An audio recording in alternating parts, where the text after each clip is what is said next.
1986 সালের 26 এপ্রিল উত্তর ইউক্রেনের চার্নোবিল পারমাণবিক বিদ্যুৎ কেন্দ্রের রিয়াক্ট 4-এ বিস্ফোরণ ঘটলে তৈরি হয় জমাট বাঁধা তেজস্ক্রিয় বস্তু এলিফ্যান্টস ফুট।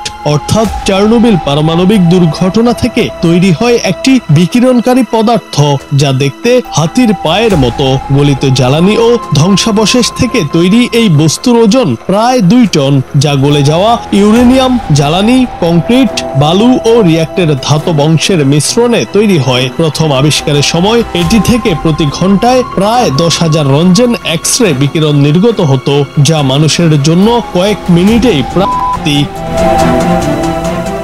বিজ্ঞানীদের মতে এলিফ্যান্টস ফুটের কাছে 30 সেকেন্ড দাঁড়ালে প্রথমে কিছু অনুভূত না হলেও 2 দিনের মধ্যে দেখা দিত তীব্র মাথা ঘোরা ও ক্লান্তি। 2 মিনিট থাকলে কোষ ভেঙে যেতে শুরু করত, 4 মিনিটে বমি হতো এবং জ্বর, আর 5 মিনিটেই মৃত্যু অনিবার্য হয়ে উঠত।